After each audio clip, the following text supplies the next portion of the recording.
wa akilur riba, yang tidak diterima sholatnya rentenir, pemakan riba. Nah Bapak Ibu, rentenir ini yang menghancurkan perekonomian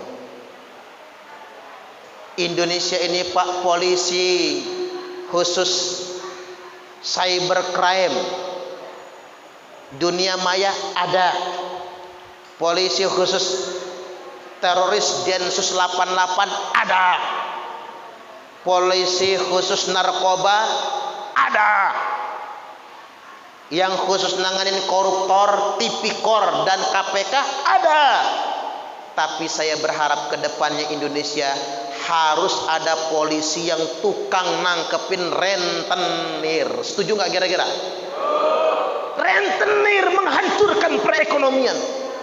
Bayangin Pak, koperasi-koperasi itu, kedoknya koperasi tapi kuperasi. Koperasi judulnya, koperasi kelakuannya. Warung-warung kecil hancur, minjem ke bank nggak bisa karena nggak punya jaminan, nggak punya akses keuangan terhadap lembaga-lembaga resmi, terpaksa minjem ke rentenir. Apalagi emak-emak nih ya, kulkas nyicil, apalagi itu TV nyicil, pinjaman ke rentenir, apalagi masa pandemi, berapapun gaji suami nggak cukup nutup para rentenir itu.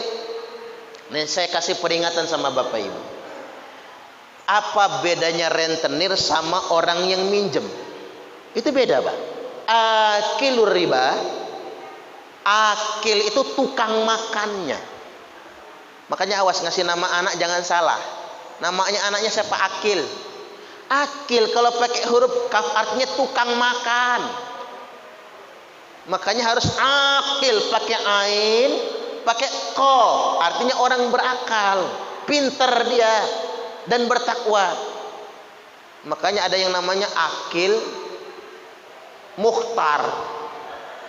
Korupsinya gede banget Pak, gede banget korupsinya. Karena nulisnya pakai huruf K, akil mukhtar. Ya korupsi dia. Sampai divonis penjara 30 tahun kan oleh pengadilan tipikor. Makanya jangan pakai huruf K, ganti di akte kelahirannya. Kalau akil pakai ki, kof. Akil harus pakai huruf kof. Jadi pemakan riba alias rentenir. Nah orang yang minjem rentenir itu korbannya, itu beda kedudukannya. Begini Bapak Ibu, kalau kita yang minjem rentenir, dosanya di kafarat di dunia, kafaratnya sekarang. Kalau kita yang minjem, makanya semua orang yang minjem ke rentenir pasti bangkrut. Saya ulangi lagi Pak, orang yang pinjam ke rentenir pasti bangkrut, pasti melarat. Karena di akhirat dia dosanya sudah dihapuskan.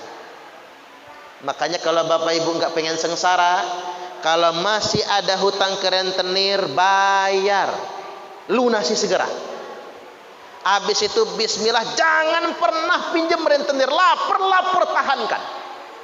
Ya kalau lapar bener minta ke tetangga ya dikasih lah beras tuh. Ngampet mah ngampet, jangan pinjam rentenir. Tidak akan pernah berkah, tidak akan pernah kaya, susah hidupnya. Tapi sebaliknya kalau rentenirnya, akilur ribanya Bapak Ibu, hidupnya tambah kaya, tambah kaya, tambah kaya, tambah kaya dan tambah kaya. Itu rentenirnya. Karena surganya habis untuk dunia. Nanti rentenir itu walaupun Pak Haji nyebutnya, walaupun Bu Hajah ngegelarnya, di akhirat nanti dia minta surga. Ya Allah, saya pernah naik haji 7 kali, minta surga. Udah kata Allah, surgamu habis di dunia, kamu jadi rentenir tambah kaya. Di akhirat tidak ada lagi surga untukmu. Na'udzubillah. Itulah rahasianya mengapa yang pinjam ke rentenir tambah susah, tapi rentenirnya tambah sugih. Karena ketuker Pak. Makanya kalau pengen senang dunia, akhirat masuk surga, jangan pernah bermuamalah dengan rentenir. Baik, yang ke-9 sekarang. Yang tidak diterima sholatnya, wa imamun jair. Pemerintah yang korupsi. Nah, ini nggak diterima sholat. Kita ini Pak Bu, kalau nggak korupsi sejahtera Indonesia ini. Percayalah. Coba saya hitung saja Pak. Anggaran APBN buat pendidikan itu 20% per tahun. Postur APBN kita 2000 triliun. 2000 triliun. Berarti 20%-nya 400 triliun. Tak tanya, 400 triliun itu nolnya ada berapa? Banyak ya Pak ya. Nggak tahu berapa. 400 triliun itu nolnya 14. Nolnya 14. Itu Pak, 400 triliun itu kalau benar untuk pendidikan, gratis sekolah dari SD, PAUD sampai sarjana S3, doktor, seluruh anak didik Indonesia. Kalau nggak dikorupsi, 400 triliun loh per tahun. Kalau benar buat pendidikan, ini mah nggak sekolah tambah mahal ya Pak ya. Apalagi SMA sekarang Pak, mana pakai uang bangunan lagi ya. Berarti yang bangun sekolah itu orang tua loh. Saya bingung zaman sekarang ada apa dengan Indonesia ini. Sekolah tambah mahal, kuliah tambah mahal. Padahal anggaran pendidikan sedemikian rupa. Mengapa itu tidak maksimal? Korupsi di mana-mana. Baik, yang terakhir sekarang yang ke-10. Galak amat ngomongin korupsi. Ngomongin korupsi mah jangan di kangkung ya Pak ya. Di gedung dewan baru cocok itu.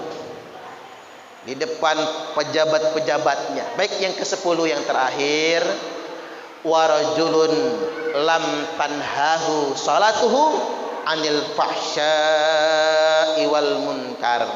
Seseorang yang salatnya tidak bisa mencegah dirinya dari perbuatan keji dan munkar, alias STMJ.